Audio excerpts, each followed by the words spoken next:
Welcome to this Tutor to You Sociology topic video on theory and methods, looking at consensus and conflict theories.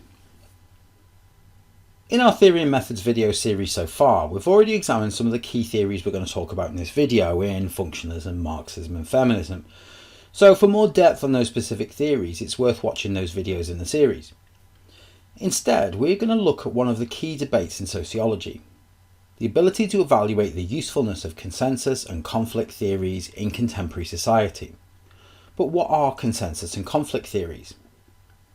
Consensus theories like functionalism see society as being in agreement over the norms and values that people in society share.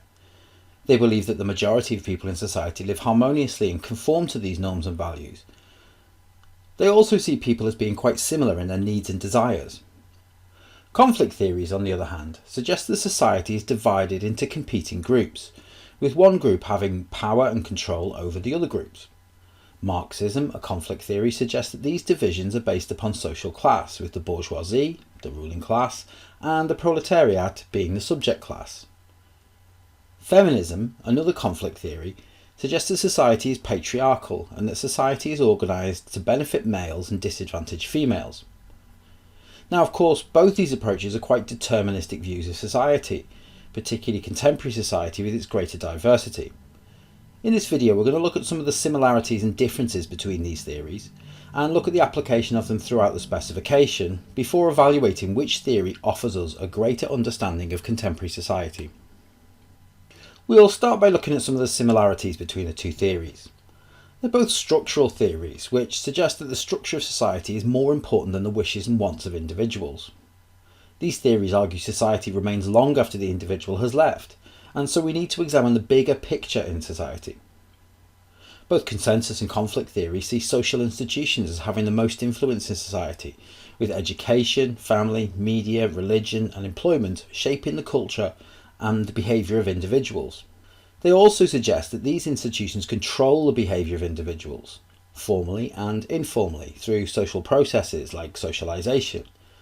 However, they do differ in explaining who this process benefits. Now, both consensus and conflict theories agree that socialization exists. The social institutions of education, media and religion act as socializing agents, but they see this as happening for the benefit of different groups in society. Consensus theories will suggest it is for the benefit of wider society.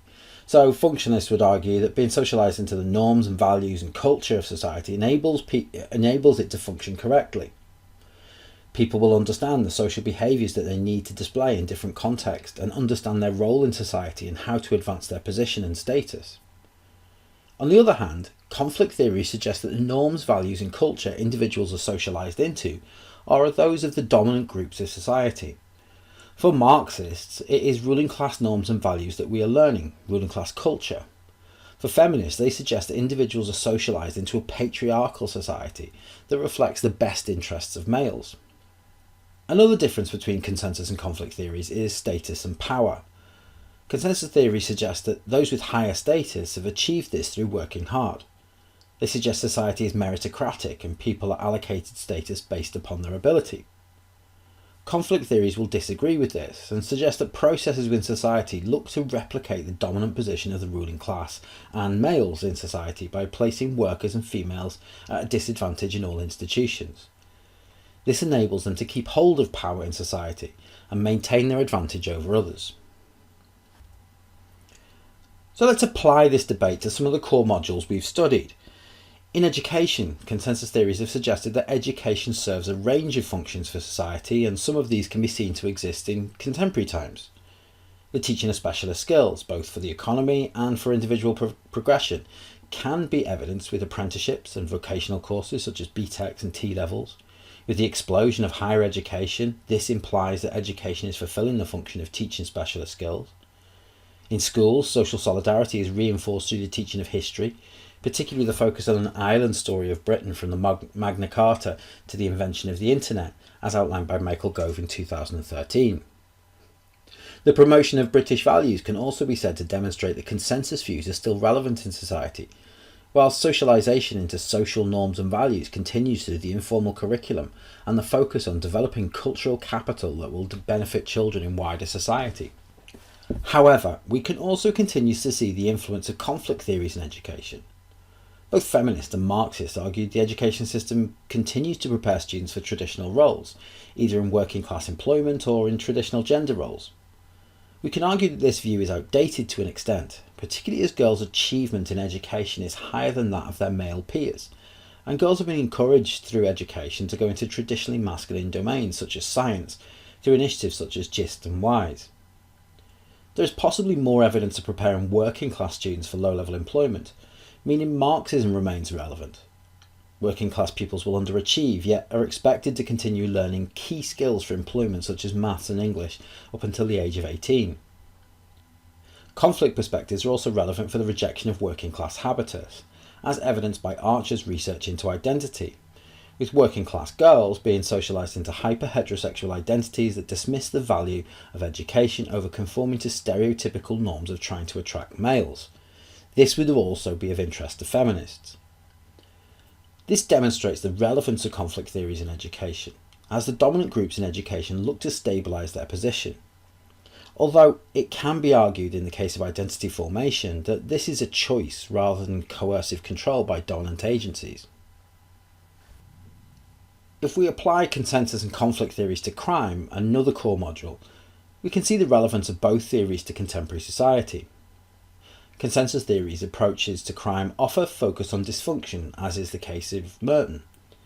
He infers that there is a consensus of an American dream, but that society's structural inequality means not all people can achieve this. Other explanations also focus on consensus. Miller suggests there is a consensus to alternative norms and values in the working class in his work on focal concerns. Subcultural theorists suggest that a rejection of consensus leads to a small minority adopting their own norms and values, which they agree upon as a reaction to being denied opportunities. And similarly, Hershey believes that crime is a result of not feeling attached to society, in other words, not part of the value consensus. All of these theories still have merit in explaining contemporary crime. Furthermore, Durkheim's views on boundary maintenance can still be seen to be relevant, particularly in the aftermath of crimes such as terrorism, where society comes together to condemn those in the wrong. In contrast, conflict theories focus on misrepresentation of groups in society and excessive controls. Marxists suggest that working class crime is overrepresented by crime statistics, as working class crime is the focus of police attention. Feminists claim it is excessive controls on women that mean they are less likely to commit crime. And both of these approaches do have some merit, but do not escape the fact that more crime is committed by the working class and by males. Rising female criminality and increased aspirations of women are addressed by Adler's liberation thesis, but traditional conflict theories are often quite reductionist when looking at criminal behaviour, reducing complex reasons behind why crime is committed to issues of control over the working class and females.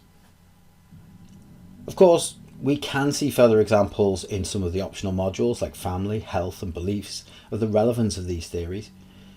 In contemporary society, however, consensus theories do have some value in understanding society. Durkheim's views on social solidarity and boundary maintenance are often witnessed in response to shocking events. Reactions to terrorism and the unity shown by people acknowledging the work of the NHS on the front line of the COVID-19 pandemic are evidence that there is a consensus in society at times. There is also evidence of consensus influence in politics, with the reinforcement of social solidarity through educational policies and the focus on the dominant norms and values in times of crises in society. Those who act differently to the mainstream are seen as deviant. Media can play a part in building consensus, concentrating on what should be seen as normal behaviour and what values we should have in times of uncertainty. For example, during economic crisis, the focus tends to fall on stocks and shares, appealing to the middle classes rather than the impacts of the working classes. However, it can be argued that these norms often alienate those outside of the middle and upper classes, and often focus on women as being deviant more than males, which conflict theorists would see as evidence of continuing disagreement in society. Conflict theories remain relevant also. The Rowntree Foundation suggests that in the UK there are approximately 14 million people living in poverty, which suggests that Marxist views of control and a growing proletariat are still relevant. further class divisions between the working class and the underclass, between different ethnic groups, and between different ideas in society, and between genders are hyped up by the media through moral panics and create conflict in society, and so conflict perspectives remain relevant today.